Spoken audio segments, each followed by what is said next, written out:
본 방송에서 제공하는 투자 정보는 투자 판단에 대한 조언입니다. 방송에서 제공하는 주식의 가치, 가격 상승 및 가격 하락에 대해서는 방송사에서 보장하지 않습니다.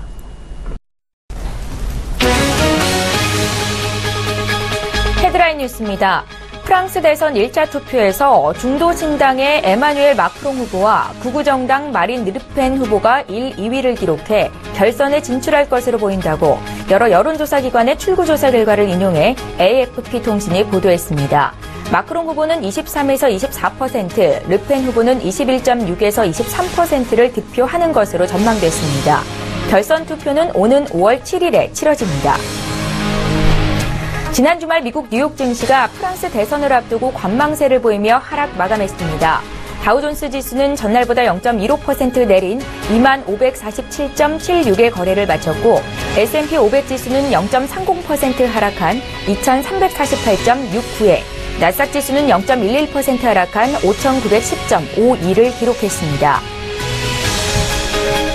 미국의 4월 제조업과 서비스업 업황이 7개월 만에 가장 약해진 것으로 나타났습니다. 정보 제공업체 마르키트에 따르면 4월 제조업 구매 관리자 지수 PMI 예비치는 전월에 53.3에서 52.8로 내렸습니다. 이는 2016년 9월 이후 가장 낮은 것입니다. 3월 미국의 서비스업 PMI 예비치도 전월 52.8에서 52.5로 내려 7개월 내 가장 낮았습니다. 국제유가가 미국의 채굴 장비 증가 소식에 2% 안팎으로 떨어졌습니다. 뉴욕 상업거래소에서 거래된 미국 서부 텍사스산 원유 WTI 5월 인도분은 전 거래일보다 2.2% 내린 배럴당 49달러 62센트를 기록했습니다. 한 주 동안 미국의 원유 채굴 장비수는 지난주보다 5개 늘어난 688개를 기록하며 14주 연속 증가 추세를 이어갔습니다.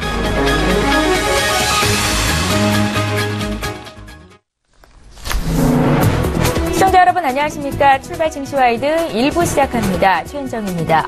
지난 주말 미국과 유럽 증시가 모두 프랑스 대선을 앞둔 불확실성에 조심스러운 움직임을 보였습니다. 미국 뉴욕 증시에서 3대 지수가 모두 소폭 하락세를 보였는데요. 오늘 새벽에 전해진 뉴스로는 프랑스 대선 결선에 중도 신당의 마크롱 후보와 또 극우 정당의 르펜 후보가 진출할 것이 유력시되는 출구조사 결과가 나오기도 했습니다. 자, 오늘 국제유가가 지난 주말이었죠. WTI 기준으로 배럴당 50달러 이하로 떨어진 것도 투자 심리를 위축시키는 요인이 됐었고요. 미국 증시 하락에 영향을 줬다는 분석입니다.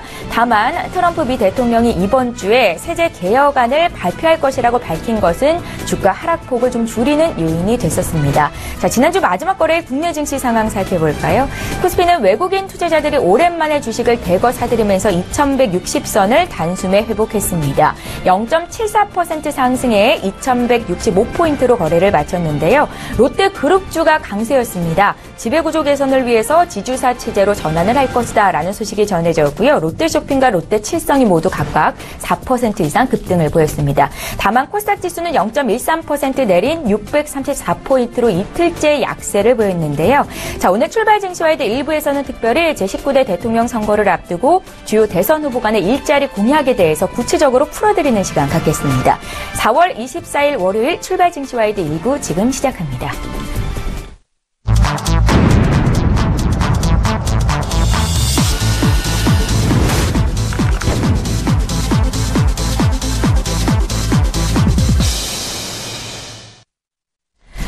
예, 제19대 대통령 선거가 이제 보름 앞으로 다가왔습니다. 이번 대선 공약에서 경제 정책의 화두는 단연 일자리인데요. 자, 오늘 김 박사의 경제사전 시간에는요, 5 후보의 경제, 특히나 일자리 공약과 함께 정책 점검해보는 시간 갖겠습니다. 김대호 경제학 박사 모셨습니다. 안녕하세요, 박사님. 예. 자, 대선 후보들은 10대 공약에서 너나 할 것 없이 일자리 창출을 강조했고, 이구동성으로 일자리 창출 면에서는 자신이 적임자다임을 내비치고 있는데요. 다만 일자리 창출에 대한 방법론은 조금씩 달랐습니다. 자, 이번 후보별로 내걸고 있는 일자리 창출 공약들 먼저 화면으로 확인해 보시지요. 예, 5 후보의 일자리 정책 공약 확인해 보겠습니다. 문재인 후보입니다. 공공부문 일자리 81만 개를 창출하겠다라는 공약을 내걸고 있고요. 홍준표 후보는 경제 살리기 뉴딜 정책을 펴겠다라고 말한 바 있죠. 안철수 후보는 청년 고용 보장 계획을 발표했고요. 유승민 후보는 창업 환경 조성을 위한 혁신 안전망을 구축하겠다라고 밝힌 바 있습니다. 심상정 후보는 노동시간을 단축하고 청년 고용 할당제를 실시할 것이다 공약으로 내걸었습니다. 예, 각 후보들이 내놓은 일자리 공약을 먼저 보셨는데요. 박사님은 어떻게 평가하고 계신지 먼저 듣겠습니다. 예, 시대적으로 일자리를 늘리겠다라는 것은 딱 타이밍에 맞는 지금 시대의 과제입니다. 그래서 각 후보들의 방향은 일자리를 늘리겠다는 방향은 옳다. 근데 문제는 이제 그것이 일자리를 늘리는 것이 과연 후보들의 소원대로 뜻대로 될 것이냐, 그 정책의 경제성이 있느냐 없느냐 이런 문제가 하나 논점이 될 수 있고요. 또 하나는 그 돈을 과연 어디서 가져올 것이냐. 사실 각 후보들의 얘기를 들어보면 일자리 문제는 완전히 5년 내에 해결이 될 수 있을 것으로 보일 정도로 청사진 장밋빛입니다. 그런데 모든 정책에는 비용이 듭니다. 그 비용을 어떻게 조달할 것인가, 그 비용으로 인한 경제적 손실을 어떻게 감당할 것인가 라는 것을 봤을 때는 그렇게 만만하지가 않습니다. 바로 그런 면에서 당선이 되더라도 이분들이 현재 정책을 돈 부족으로 인해서 그렇게 과감하게 적극적으로 펴나가기는 그렇게 쉽지 않을 것이다. 그런 관점에서 그 유권자들이 이 각 공약을 예의 분석해 볼 필요가 있다, 이렇게 생각됩니다. 예, 저희가 이제 구체적으로 일자리 공약에 대해서 짚어볼 텐데 어제 또 TV 토론회가 있지 않았습니까? 박사님, 어제 토론회는 어떻게 보셨어요? 예, 아주 재밌게 봤습니다. 그런데 이제 현재 우선 이번 토론회는 이 원고 없이 하다 보니까 좀 중구난방식으로 난상 토론을 하게 됐지 않습니까? 예. 그리고 어떤 정책 비전이나 이런 것은 별로 없고 과거 검증, 사상 검증, 그 인신 공격 이런 거를 하다가 이제 끝났는데, 그럼에도 불구하고 저는 이런 식으로 원고 없이 토론을 해야 된다고 봐요. 과거에는 사전에 짜여준 원고를 가지고 하다 보니까 국민들이 그 후보들의 능력을 제대로 판단하기가 굉장히 어려웠다, 이렇게 그 지적을 많이 받고 있습니다. 아무튼 5명 후보에 대한 평가를 제가 SNS에서 한번 찾아보면요. 예. 그 안철수 후보는 첫 번째, 화난 범생이. 뭔가 좀 진지하고 그 모범생 같은데 화가 났는지 목소리가 크고 다른 사람들한테 굉장히 불만이 많은 듯한 그런 표정이었다. 유승민 후보는 고리타분한 70대 교수님. 계속 이론만 이렇게 주장을 하는데 굉장히 똘똘하신 것 같은데 설득력은 조금 떨어진 거 아닌가. 전 대중성은 좀 떨어진 거 아닌가. 심상정 후보는 운동권 누님, 운동권 누나, 말도 참 잘하고 똑 부러진데 꼭 마치 대학가의 운동권 같은 그런 인상이다. 그 다음에 그 문재인 후보는 목사님처럼, 안경이 꼭 목사님 안경이세요. 그런데 말씀을 좀 어눌하게 하셔서 설교하다가 좀 잠이 오는 어눌한 목사님, 이게 아닌가. 이게 SNS, 제 얘기가 아니고 SNS 얘기입니다. 예. 그래서 마지막에 홍준표 후보는 스트롱맨 했는데 최근에 돼지 흥분제 사건 때문에 힘이 다 빠져버렸어요. 어제는 거의 그냥 빈사 상태로 거의 나이롱맨으로 스트롱맨이 아니라 기진맥진한 그런 상태에 그런 표준 서로 물고 물렸죠. 굳이 학점을 준다 그러면 이것도 다른 사람 SNS를 가져와서 보면 소수 후보인 심상정 후보와 유승민 후보의 학점이 좀 높고요. 나머지는 전반적으로 낮았지 않냐. 그런데 여기는 기본적으로 잘했던 것도 있지만 지지율이 워낙 낮은 수준에 있는 사람은 특별히 잃을 게 없기 때문에 공격적으로 나갈 수가 있고, 그렇기 때문에 좀 더 잘한 것으로 보일 수가 있어요. 문재인 후보의 경우에는 이제 상대적으로 방어하는 기술이 좀 늘었다.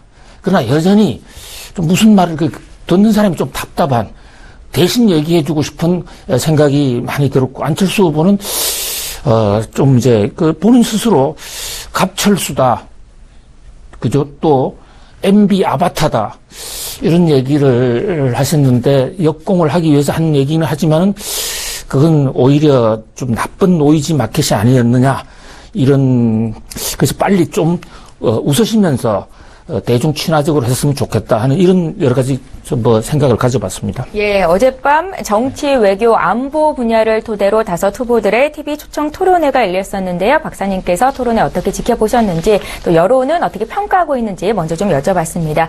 자, 오늘은 5 후보들의 구체적인 경제 정책 중에서도 일자리 쪽에 초점을 맞춰서 얘기를 나눠보고자 하는데요. 보다 세부적으로 좀 살펴보겠습니다.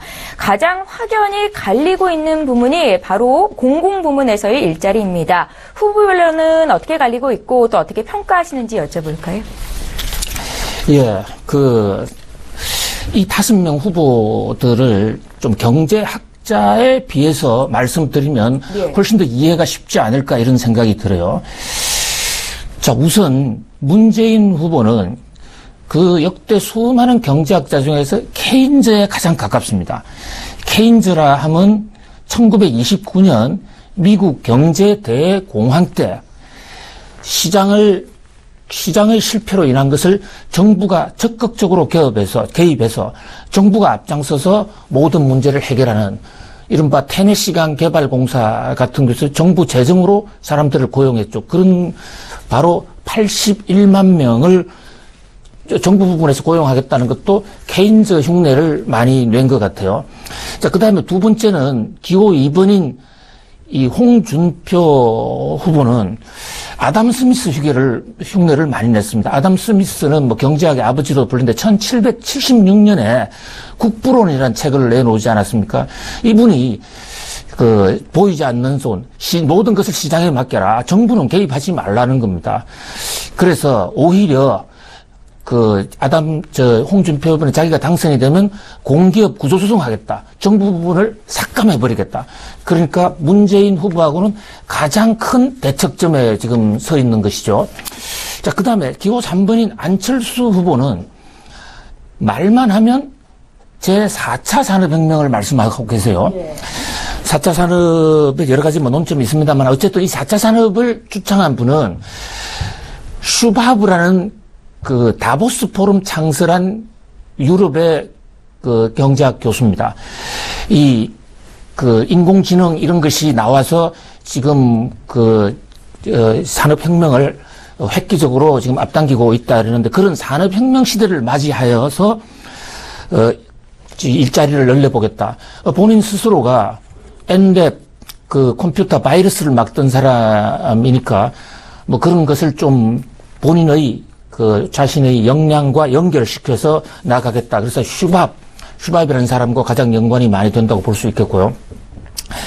자, 이제 또 한 사람 있다면 기호 4번이 유승민 후보죠. 유승민 후보는 슌페트가 생각이 납니다. 슌페트는 경제학자 중에서 가장 과학, 기술, 창업, 기업가 정신 이런 걸 얘기하면서 경제를 활성화시킬 수 있는 건 바로 기업가 정신이다.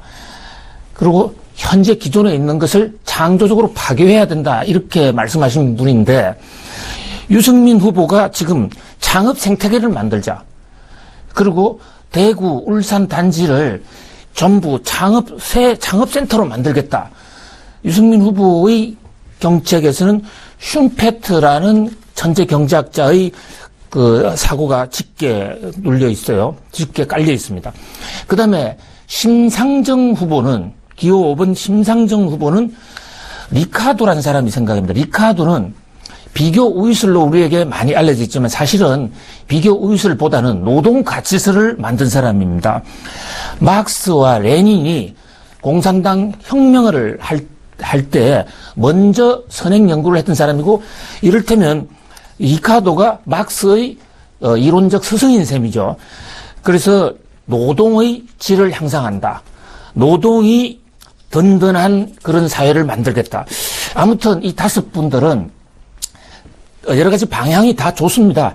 각자 경제학자가 어떤 한 사람이 모든 것을 평정한 사람이 없습니다. 사회과학이라는 것은 각자가 다양한 의견을 가질 수 있는 것이고, 문제는 이제 이것을 이 5명 경제학자에 비춘 이 5명 후보들의 생각이 현재의 시대 정신에 과연 얼마나 가까운 것이냐, 한국적 현실에 얼마나 가까운 것이냐, 이것을 판단하는 것은 바로 유권자들의 몫이고 좀 세밀히 하나하나 뜯어볼 필요가 있다고 생각됩니다. 예.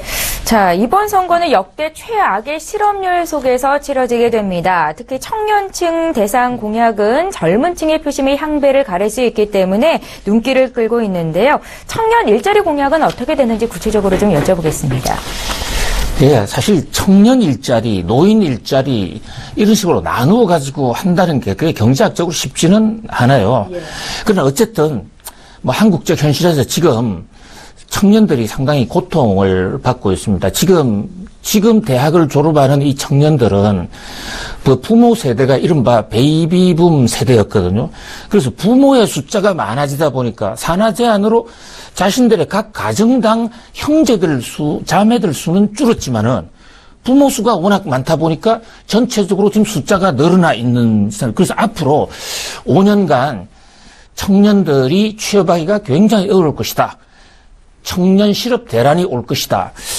그래서 이번 각 후보들도 여기에 많은 포커스를 맞춰놓고 있어요. 문재인 후보는 청년들을 이제 할당제, 그 전체 고용을 100명 했을 때 몇 % 이상은 반드시 청년을 뽑자. 이런 제도를 입법화하겠다는 것이 가장 핵심으로 보이고요. 안철수 후보는 이 중소기업에 취업을 좀 많이 할 수 있도록 하겠다. 그래서 중소기업에 취업한 청년들의 경우에는 그 임금을 그 대기업의 80%가 되도록 정부가 보전해주겠다. 그런 정책 또는 2+1 정책을 내놓으셨어요. 그래서 보통 그 가게에 가면 2개를 사면 하나를 공짜로 주는. 그래서 지금 2명의 그 청년을 고용을 하면 1명에 대해서는 정부가 자금을 지원해주는, 뭐 그 밖에도 유승민 후보는 청년들의 창업 벤처 자금을 지원해준다든지, 뭐 각종의 청년에 대한 공약은 많습니다만은, 과연 이것이 어느 정도 시장에서 부작용 없이 먹힐지는 개별적으로 좀 분석을 해봐야 될 필요가 있을 것 같습니다. 예, 알겠습니다. 자, 노인 일자리 부문이나 또 여성 일자리 부문 쪽에서는 구체적으로 어떤 공약을 내놓는 후보들이 많지는 않은 것 같은데요. 여기에 대한 평가 좀 들어볼까요? 예, 그렇습니다. 지금 이제 경제학이라는 것이 선택의 학문이고, 예. 청년들의 포커스를 맞추면 상대적으로 가만히 있어도 청년에 해당하지 않는 노인층이라든지 장년층 또는 여성층의 경우에는 상대적으로 박탈감을 갖게 될 수가 있습니다. 그런 면에서 이번 후보들은 좀 거기에 대해 조금 미진하다 이렇게 볼 수가 있는데, 사실 여성 일자리 문제는 저는 굉장히 심각한 문제라고 봅니다. 예. 여성의 인력 수준, 학교에서도 학생들을 가르치다 보면 여학생들이 굉장히 우수하고 성실하고 크리에이티브합니다. 굉장히 창의성도 뛰어나고 이런데 여성들이 막상 갈 수 있는 자리는 너무나 제한되어 있고, 더더구나 여성들의 경우에는 출산을 하게 됨으로써 이 경단녀가 될 가능성도 굉장히 높은 그런 문제도 있단 말이죠. 선진국의 이 국민 소득이 높은 나라, 특히 복지와 외형이 같이 높은 나라들을 보면 유럽의 북유럽과 같은 나라 보면 한결같이 여성들의 고용률이 높습니다. 그런데 우리나라는 지금 여성 고용률이 사무직, 단순 노동직 위주로만 좀 높아져 있거든요. 그래서 고학력, 전문가들의 여성 인력을 소화할 수 있는 길이 이리 많지가 않아요. 그런 면에서 이번 후보들은 너무 청년들에게 매몰되어서 여성을 제대로 보지 못했다. 여성을 고용을 잘 보호하는 나라는 우리나라 미래하고도 관련이 된 겁니다. 그 다음에 노인도 마찬가지다. 지금 100세 시대 건강이 굉장히 좋아졌지 않습니까? 그리고 100세까지 지금 근무하셔야 되는데, 선진국 같은 데 가보면, 미국 같은 데서 근무하다 보면 웬만한 단순한 일자리는 노인들이 다 차지하고 동네의 어른으로서 톨게이트에서 자동차 비용 받는 분들이라든지 대부분 동네 노인들이신데, 우리나라 노인들은 지금 갈 데가 없습니다. 근데 우리나라 노인들도 고학력층이 많거든요. 그래서 지금이라도 우리 후배님들께서 노인층과 여성층을 상대로 한 좀 맞춤형 공약도 좀 만들어 주셨으면 하는 것이 바람입니다. 예, 각 대선 후보 간 여성 일자리 정책이 좀 약하다는 것에 아쉽다라는 평을 하신 겁니다. 자, 노동 관행 개선의 쟁점을 좀 보겠습니다. 근로시간은 줄이되 임금을 손보는 문제에 대해서는 각 후보들 다른 듯 비슷한 정책들을 내놓고 있는데요. 정책의 실효성에 대한 질문을 드려볼게요. 예, 이제 노동시간을 줄이자는 것은 두 가지 측면에서 고려가 되고 있는 것입니다. 하나는 일자리를 늘리기 위해서 노동시간을 줄여버리자. 금요일 날 일찍 퇴근하는 조기 퇴근 제도를 만들자. 그러면 사람들이 일을 적게 하면 그렇다고 해서 기업이 돌아가지 않으면 안 되니까 기업을 돌아가기 위해서는 또 다른 고용을 늘릴 것이다. 그런 면에서 노동시간을 줄여서 일자리 정대에 기여하자 이런 측면이 하나 있고요. 근데 또 하나는 노동복지 측면에서 한 인간이 지금 현재 우리나라 노동법상 사실 법에는 52시간으로 되어 있는데 그 고용복지부의 유권 해석으로 인해서 주 68시간씩 근무를 지금 시키도록 되어 있거든요. 사람이 68시간씩 일을 하면 인권적인 측면에서 있어서 과연 복지적인 측면에서 너무 혹사당하는 게 아니냐 그런 지적이 나올 수가 있어요. OECD 국가 중에서 우리가 지금 근로자들 노동시간이 꼴찌에서 두 번째로 가장 많습니다. 그러니까 근로시간이 많다 보니까 시간당 임금도 떨어지고 노동의 질, 노동 생산성 이런 게 떨어질 수 있다. 그런 면에서 이제 근로시간을 특히 심상정 후보는 아주 구체적으로 현재 주 68시간인 노동시간을 52시간, 지금 현재 시간에서 16시간 정도를 줄이자라는 것을 지금 공약으로 내걸고 있죠. 그런데 이것이 이제 현장에서 노동시간을 줄이게 됐을 경우에 지금 당장의 중소기업이 좀 문제를 받을 수가 있습니다. 중소기업의 경우에는 노동시간을 줄였다 했을 때 주말을 대신해서 또 다른 사람을 고용한다는 게 그렇게 쉽지 않을 수가 있고 그렇게 되면 그 물량을 일감을 다 소화하지 못할 수도 있다. 그런 점에서 이 부분에 대한 보상을 어떻게 할 것이냐. 이런 것들이 문제가 될 수 있고요. 또 대기업의 경우에는 우리나라 오랜 문화 관행이 노동 문화 관행이 금요일 날 일찍 가라고 해도 과연 할 수 있겠느냐. 이런 등등의 문제. 그래서 이런 것을 일자리를 줄이면서 동시에 줄어지는 것에 대한 어떤 매칭 펀드 보상 방식으로 인센티브를 유도해서 좀 적극적으로 기업의 희생을 줄이면서 일자리도 감소시킬 수 있는 그런 운용의 묘가 필요하다 하겠습니다. 예, 알겠습니다. 자, 재벌과 대기업에 대한 공약에 대해서도 질문을 드리고 싶은데요. 홍준표 후보만 빼고 모두 재벌 개혁을 해야 된다라는 이야기를 하고 있거든요. 여기에 대한 생각은요? 예, 그렇습니다. 이번 선거 대선전에서 지금 경제정책 관련 이런 부분이 공약이 사실 실종이 돼서 사람들이 지금 눈여겨 안 보는 그런 상황이 됐죠. 지금은 최순실 국정농단 사건에 하도 사람들이 지금 쇼크를 많이 받았기 때문에 오로지 더 이상 구악 세력이 아닌 그런 후보, 국정농단하고는 관련 없는 깨끗한 후보 이런 쪽만 초점을 맞추다 보니까 사실 정책 쪽은 조금 덜 봤습니다만은 이 재벌 정책 쪽을 유심히 들여다보면 종전의 그 정책과는 확연히 다른 패턴이 보입니다.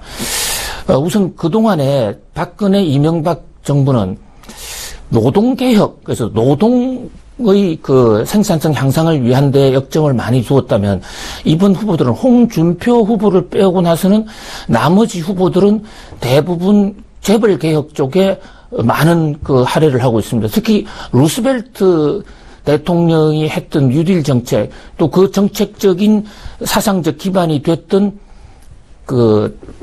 케인즈 경제학을 내건 문재인 후보 같은 경우는 케인즈 경제학은 결국은 재벌 독점을 막기 위해서 기업을 여러 개로 많이 토막을 냈습니다.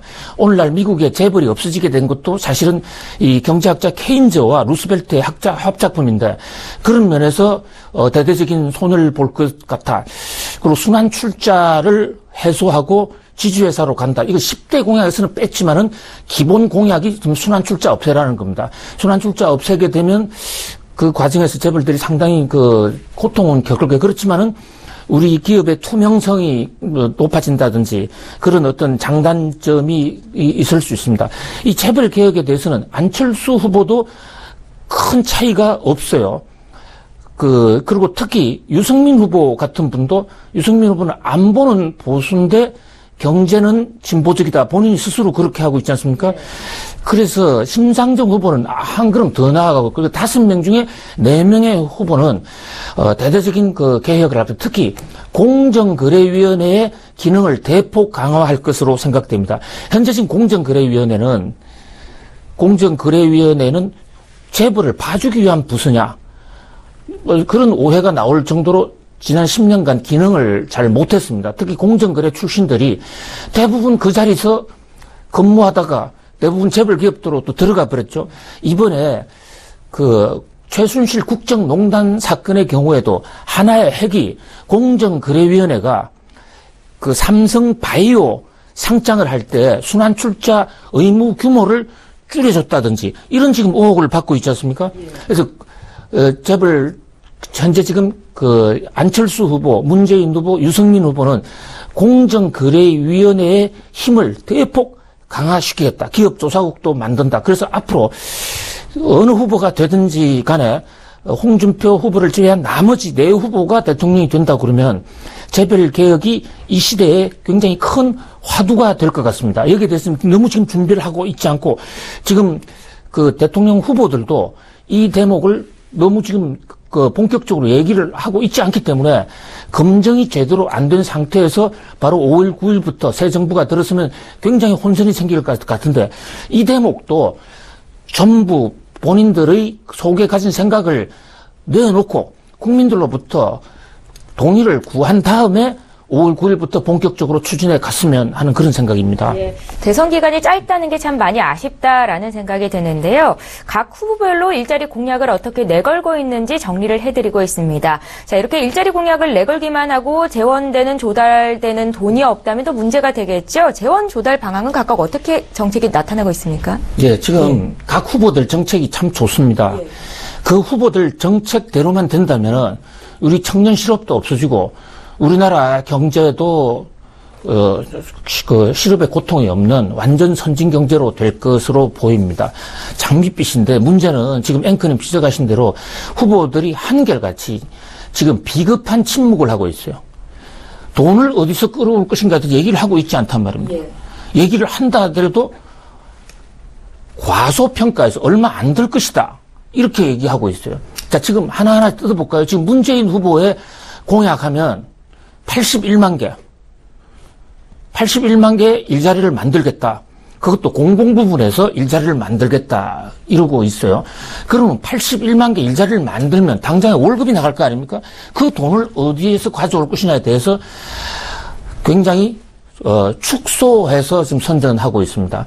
그래서 그분들의 월급이 2천 몇백만 원이다 평균을 잡고 그래서 뭐 연간 몇 조 들지 않는다. 그래서 이명박 정부가 한 4대 강산업, 그게 21억 원 정도 들었거든요. 21억 원밖에 안 들 것이다. 이랬는데, 과연 우리나라 지금 공직자가 2천 몇만 원 받고 그 부담으로 우리 고용할 수 있습니까? 그 4대 보험까지 해주게 되면, 수록 2천 몇만 원짜리를 81만 원 고용을 한다 치더라도 5년 후는 어떻게 됩니까? 연봉 수열에 따라서 임금이 가만히 있어도 올라가게 됩니다. 공무원을 흔히 뭐라고 그러습니까? 철밥통이라고 그러지 않습니까? 철밥통이라는 것은 누구도 깨트릴 수가 없다는 거예요. 핵무기로도 터뜨릴 수 없는 게 철밥통이다라는 얘기를 하는데 그러면 지금 청년 고용 공무원 81만 명을 고용을 했다. 그러면 문재인 후보의 5년 후에 그 사람들 월급은 어떻게 줄 것인가? 이런 걸 생각하면 정말 무시무시한 공약일 수가 있어요. 루스벨트 대통령이 케인즈의 의견을 받아서 당시에 한 정책은 테네시강 개발 공사를 하면서 일시적으로 실업을 축소하기 위해서 정부가 정규직으로 고용을 한 건 아닙니다. 일시적으로 사업을 하면 돈을 줬고 그거로 해서 내수를 일으킨 거거든요. 근데 이것을 좀 케인즈 경제학을 조금 잘못 가져온 거 아니냐.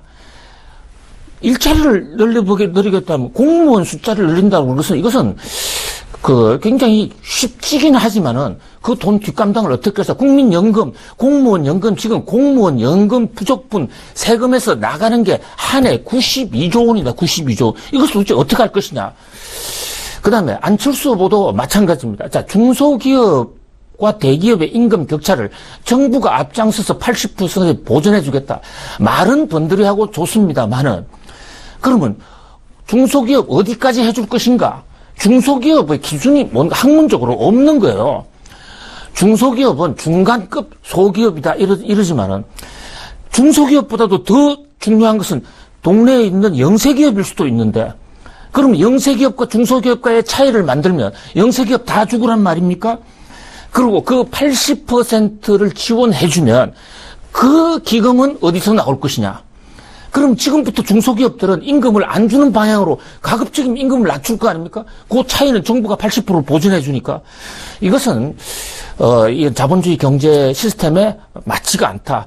말은 좋지만 그 재원을 조달을 해 올 수 있는 수단이 없다는 면에서 저는 이 5 후보의 이 일자리 정책, 이 정책은 재원 면에서 본다면 전부 신기루에 가깝다.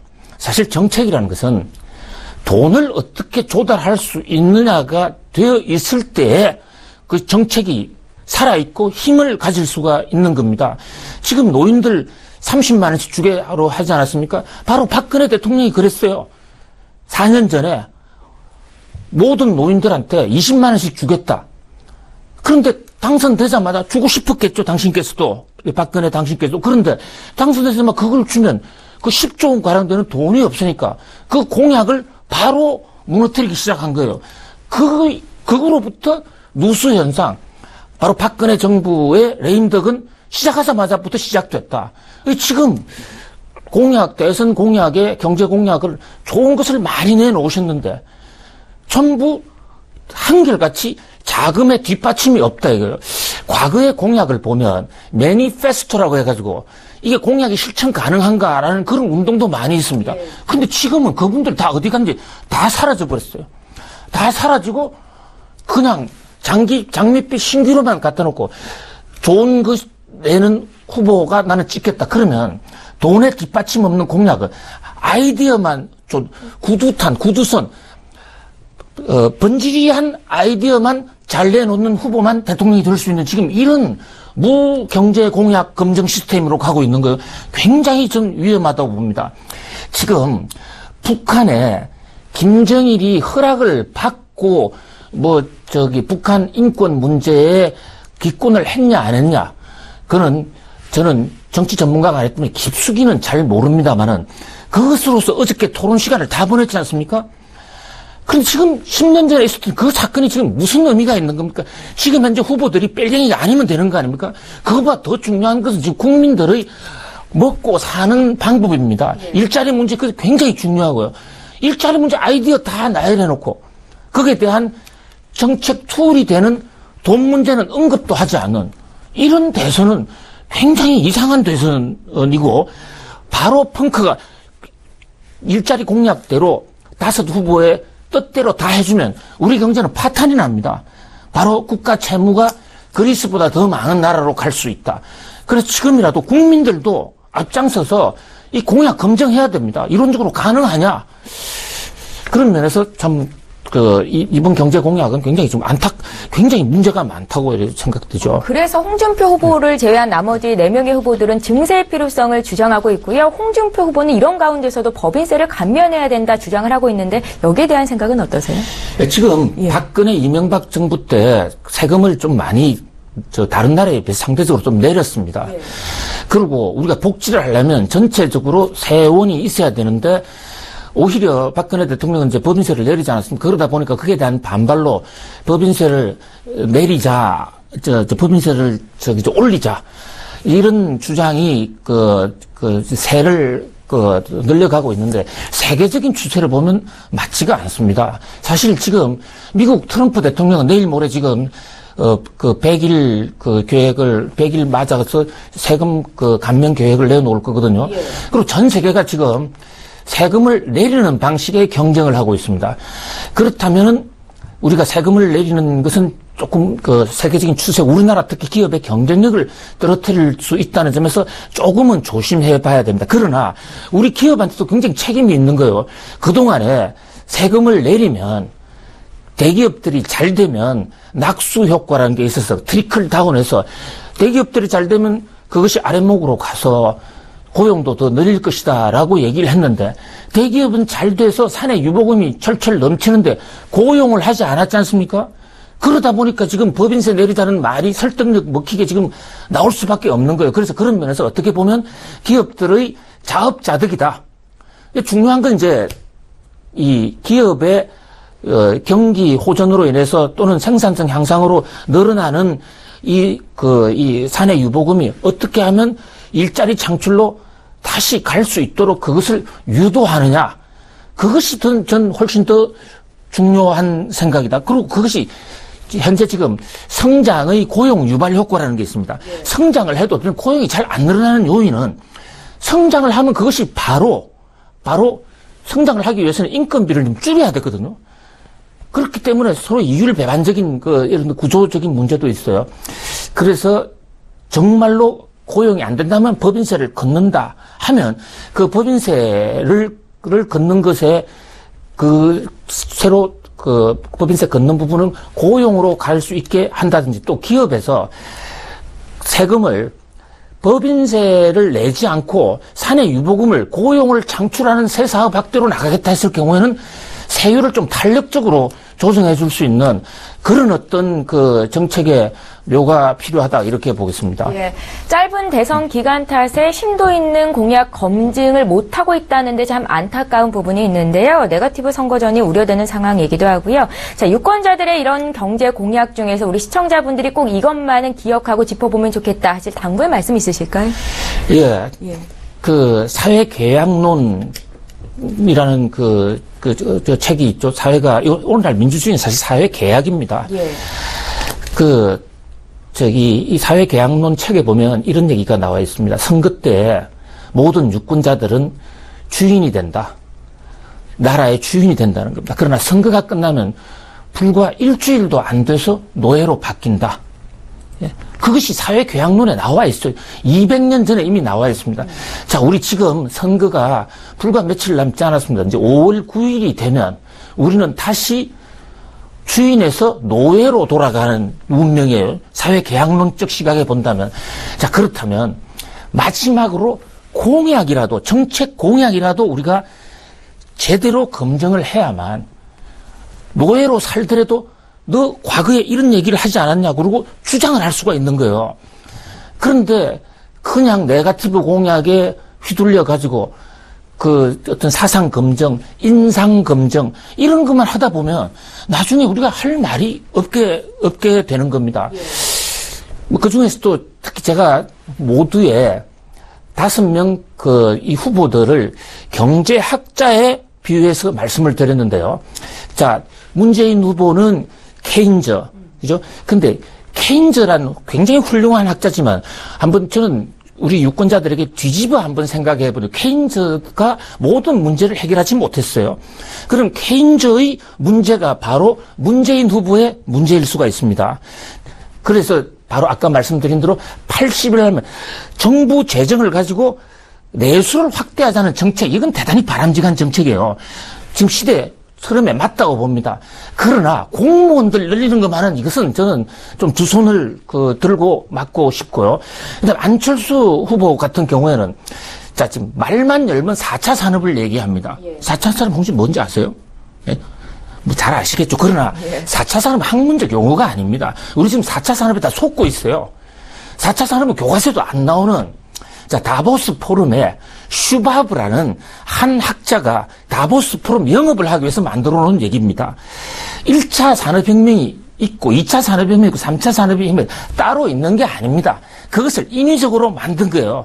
1차 산업은 전기혁명, 2차 산업은 전기혁명, 3차 산업은 컴퓨터혁명, 4차 산업은 지금 인공지능 융합의 혁명. 그런데 자, 지금 3차 산업 컴퓨터 혁명이나 융합혁명이 뭐 다릅니까? 그럼 컴퓨터는 융합하지 않았습니까? 그것은 하나의 구분일 뿐이거든요. 자, 지금 4차 산업혁명대로 우리가 일자리를 늘려가겠다. 국민들이 속고 있는 게 뭐냐면 4차 산업을 하게 되면 인공지능이 나타나면 여러분 알파고 같은 게 나오면 바둑 기사도 필요 없어지는 시대예요. 4차 산업혁명으로서 일자리를 줄이겠다?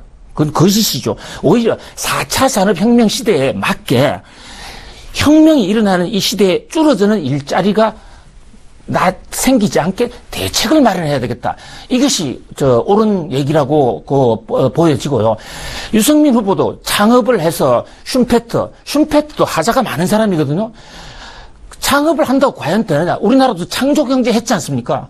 이름도 비슷하지 않습니까? 그럼 창조경제가 제대로 되기 위해서는 생태계를 만들어줘야 되는데 우리 그 생태계가 제대로 되어 있느냐? 그런 면에서 유승민 후보의 하자도 많고, 그리고 홍준표 후보의 경우에는 법인세를 깎겠다. 그거 취지는 아담 스미스 같은 발상이니까 좋아요. 좋은데, 그러면 국정농단이 일어나지 않도록 하는 적어도 제2의 박근혜가 되지 않기 위해서 그런 어떤 장치를 만든 다음에 시장에 맡기겠다 해야 되는 거 아닙니까? 지금 이미 시장이 실패했기 때문에 거의 밀란에 가까운 혁명이 일어나서 정권이 교체된 겁니다. 그렇다면 아담 스미스를 주장하는 시장주의자 좋은데 시장의 실패를 막을 어떤 시장주의가 있어야 되는 겁니다. 그 다음에 심상정 후보도 마찬가지예요. 지금 노동이 당당한 나라를 만들겠다.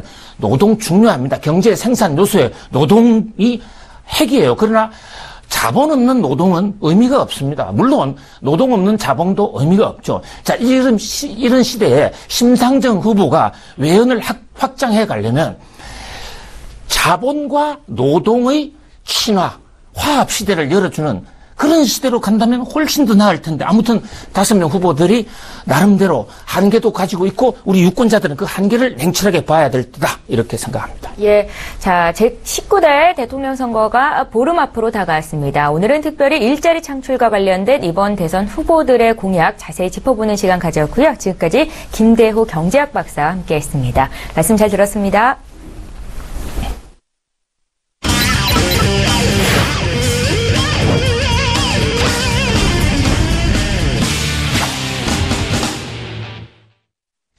예, 외환영웅의 투자 필살기 시간입니다. 오늘도 역시 S히어로 인베스트먼트의 신동환 대표님 화상으로 만나봅니다. 대표님 안녕하세요. 예, 안녕하십니까? 예, 반갑습니다. 먼저 오늘도 지난 종목들 수익률 점검하고 넘어가겠습니다. 그동안 주셨던 필살 종목들이 어떤 수익을 기록하고 있는지 화면으로 함께 만나보시죠. 예, 신동환 대표께서 주신 종목들 수익률을 확인하고 계십니다. 대부분의 종목들이 수익권에 있는데요. 동부 하이텍이 지난주 마지막 금요일 기준으로 수익률이 약간 떨어졌습니다. 그래도 4% 가까운 수익을 기록하고 있고요. 코웨이가 5%, 또 대덕전자가 3.8% 이상의 수익을 기록 중입니다. 다음 종목들 살펴볼까요? 지난주 금요일 기준의 종가 기준의 수익률을 확인하고 계십니다. 거의 대부분의 종목들 마이너스를 기록하고 있는 종목은 없고요. 4월 19일에 주셨던 동아지질이 6% 이상의 수익을 기록하고 있네요. 또 다른 종목들 보겠습니다. 4월 21일 금요일에 주셨던 JS코퍼레이션 무려 하루 만에 4%의 수익이 났습니다. 예, 지난 종목 중에서 혹시 리뷰해 주실 만한 종목이 있을까요? 예. 오늘은 두 종목 정도 얘기를 한번 해드리겠습니다. 저번 주에도 잠시 얘기했지만, 동부 하이텍, 종목 코드 000-0990, 이 종목은, 지난주까지 3.9% 정도의 상승을 하고 있는데요. 아직까지, 반도체 산업 호황으로서 수혜되는 기업입니다. 또한 올해 최대 수준 실적을 전망할 종목으로서 목표가 도달할 가능성이 좀 높을 것 같습니다. 어찌됐든 목표가가 도달할 때 물량을 80%에서 90% 청산 후 나머지 10%에서 20%는 끝까지 갖고 가는 전략, 대신은 본절을 잡고 갖고 가 주시기 바랍니다. 두 번째, 코웨이입니다. 코웨이 종목 코드 021240. 이 종목은 저번 주까지 한 5% 정도 상승하고 있는데 좀 더 목표가 이상으로 갈 것으로 예상을 하고 있습니다. 멀티 순환 공기청정기 등 다양한 혁신 제품으로 중국 시장까지 공략을 하고 있어서요. 참 기대되는 종목입니다. 목표가 도달 시 또한 물량을 80%에서 90% 축소 후 본저를 잡고 홀딩하는 전략 필요하겠습니다. 이상입니다. 예, 자, 한 주를 시작하는 월요일장이 이제 곧 시작이 될 겁니다. 국내 주식시장이나 선물시장 투자하시는 분들을 위해서 투자 조언 주십시오. 예, 저번 주에도 좀 대략 얘기했지만은 이제 약간의 반등이 아니라 눌림 현상이라 생각을 합니다. 뉴스나 언론에서는 많이 우리나라가 지정학적으로 문제가 있는데 그럼에도 불구하고 주가 지수와 선물 지수는 상방의 힘이 한 7, 80%가 있습니다. 주식을 갖고 있는 분들 그렇게 흔들리지 마시고 주가 지수와 선물 지수를 대응하시면서 봐주시기 바랍니다. 오늘은 국내 선물 지수는 282.05 돌파 시 지속 상방으로 보고 있습니다. 또한 혹시라도 지금 여러 가지 미국과 일본이 와서 러시아와 중국 그런 약간의 그 지정학적 문제가 있지만 선물 지수가 276.45 하락 시 하방으로 전환이 약간 되기 때문에 그때 대응해 주시기 바랍니다. 코스피로는 2170.55 돌파 시 상방이고요. 하락으로는 2129.66 하락 시 하방으로 대응해 주시면 되겠습니다.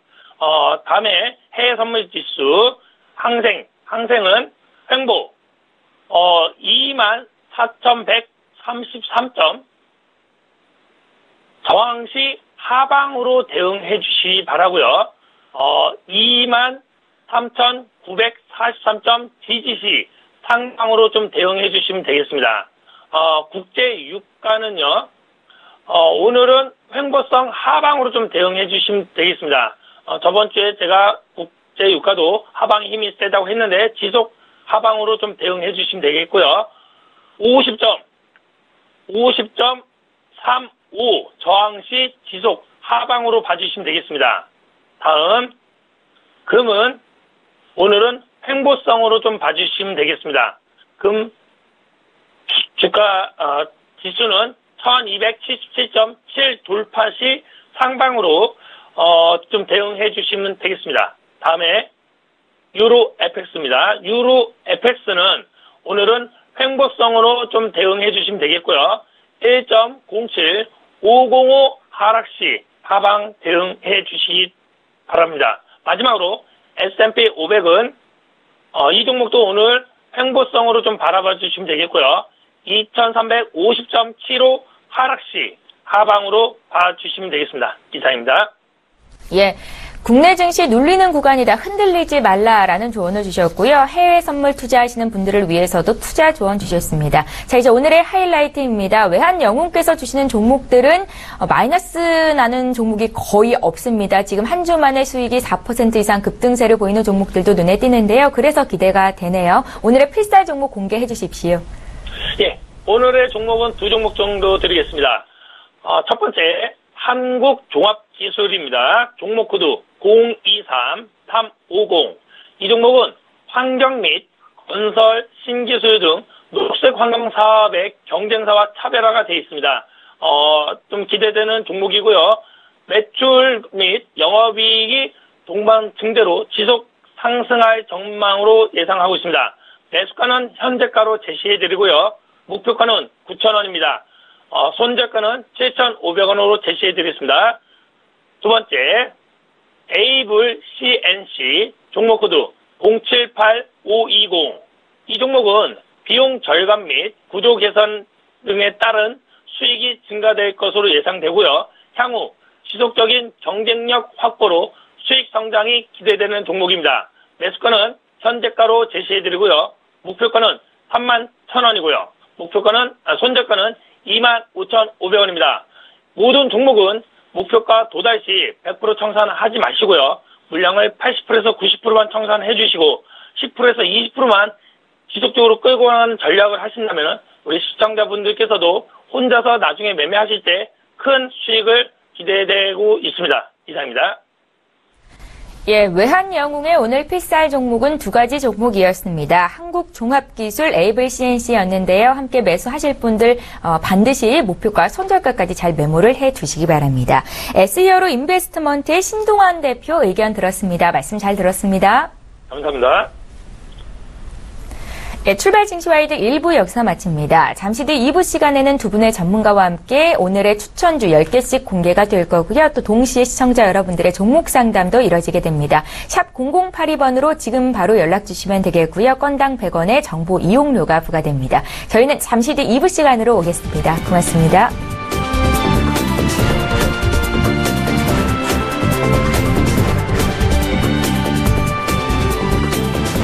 본 방송에서 제공하는 투자 정보는 투자 판단에 대한 조언입니다. 방송에서 제공하는 주식의 가치, 가격 상승 및 가격 하락에 대해서는 방송사에서 보장하지 않습니다.